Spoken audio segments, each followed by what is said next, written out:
You are doing everything right. You are showing up every single day, trying your hardest, loving your child more than anything in this world, and yet something still feels off. The yelling happens more than you want it to. The meltdowns drain you completely. The bedtime battles leave you exhausted and guilty. And the worst part is that quiet voice in your head that whispers, "Why isn't this working?" That voice is what brought you here today, and I need you to know something important before we go any further. You are not failing. You are simply missing one tiny piece of information that changes absolutely everything. Before I show you what that piece is, I want to be transparent with you.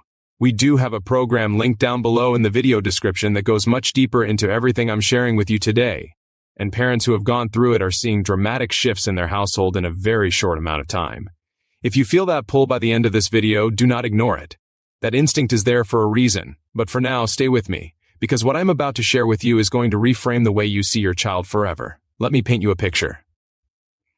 Imagine it is 6 in the evening, dinner is on the stove. Your child is melting down over something that seems absolutely ridiculous to you. Maybe it is because their sock has a wrinkle in it. Maybe it is because you cut their sandwich the wrong way. And you are standing there in your kitchen, completely overwhelmed, feeling like you have already given everything you had today and there is nothing left to give. You try the calm voice, then you try the firm voice, then you try ignoring it. Nothing works. And you lose it. You say something sharper than you meant to, and then the guilt hits you like a wave, and you spend the next hour lying next to them at bedtime wondering if you are damaging them somehow. That moment, that exact moment, that is where most parents live, and that is what nobody is actually addressing. Here is the thing that took years of research and real-world parenting experience to discover. The problem is almost never the behavior itself. The behavior is just a signal. It is your child's nervous system communicating something it does not have the words for yet. The meltdown over the sock is not about the sock. The resistance at bedtime is not about bedtime. The tantrum at the grocery store is not about the candy bar. Your child is not trying to manipulate you. Your child is not being a brat. Your child is dysregulated, and their entire body is in a state of alarm, and they are looking to you to help them find their way back to calm. Now here is where the tiny shift comes in, and I need you to really hear this because it sounds almost too simple to be the answer. The shift is this: stop trying to fix the behavior and start trying to reach the child underneath the behavior.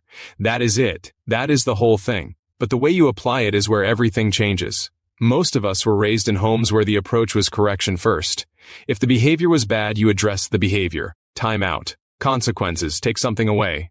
And those tools are not always wrong, but when you apply them to a dysregulated child, you are essentially trying to have a conversation with someone in the middle of a panic attack. The part of the brain that processes logic and reason and consequences is completely offline during a meltdown. You cannot reach a child in that state with logic. You can only reach them with connection, and connection changes the brain chemistry almost instantly. Think about the last time you were truly seen by someone, truly understood. Maybe you were going through something really hard and someone just sat next to you and said, "I get it, that must feel so overwhelming." And you felt your whole body exhale. That is co-regulation. That is what your child is desperately asking for every single time they fall apart. They cannot do it yet on their own. Their brain is still developing. You are their anchor. And when you shift from correcting to connecting in that explosive moment, something almost miraculous happens. The meltdown shortens, sometimes dramatically. And over time, they start to fall apart less and less because their nervous system learns that it is safe to come back to calm. Now, I know what you might be thinking right now. You might be thinking, okay, but if I just connect with them, aren't I letting them get away with it? And this is the most important distinction I can make for you. Connecting does not mean permitting.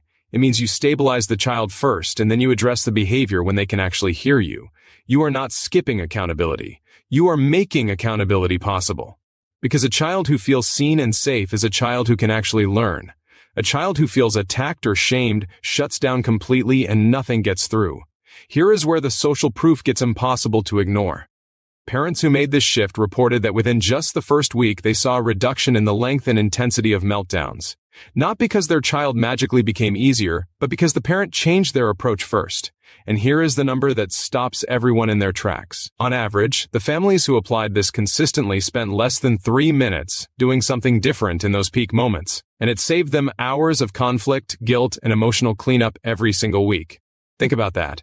3 minutes of a different response. Hours return to you and to your family. And it is not just time. It is the texture of your daily life that changes. You stop dreading the evening hours. You stop feeling that knot in your stomach when you pull into the driveway after work.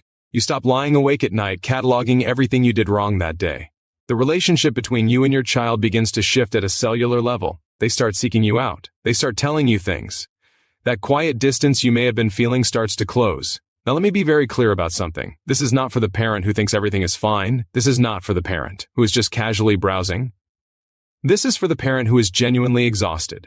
The one who loves their child ferociously but feels like they are constantly losing. The one who has read the books, listened to the podcasts, tried the charts and the reward systems and the consequence ladders, and still feels like they are missing something fundamental.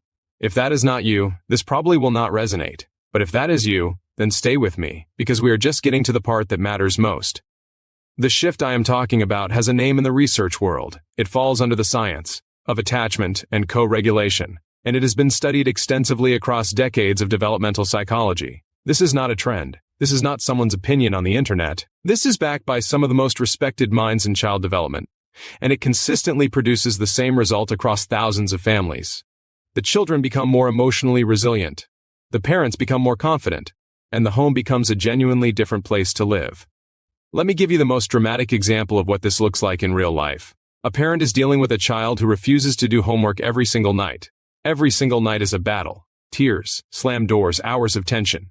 The parent had tried everything. Incentives, taking things away, sitting right next to them. None of it worked. Then this parent made one change. Instead of walking in with the homework and the expectation, they walked in and sat down and said, "That looks hard. Do you want to tell me how you are feeling about it?" Just that one sentence, and for the first time the child started talking. About feeling stupid, about being scared of getting it wrong, about feeling like everyone else understood except them. And suddenly the homework was not the problem. The shame around the homework was the problem, and once that was seen and addressed, the homework battles essentially disappeared within 2 weeks, after months of nightly conflict. 2 weeks. That is the power of this shift. And I want you to notice something. That parent did not become a different person. They did not suddenly have more time or more patience or a perfectly calm temperament.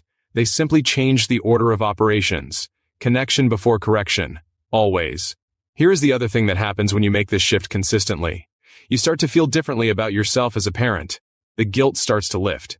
Not all at once, but gradually, because you are no longer spending your energy fighting your child. You are spending it understanding your child. And that feels completely different in your body.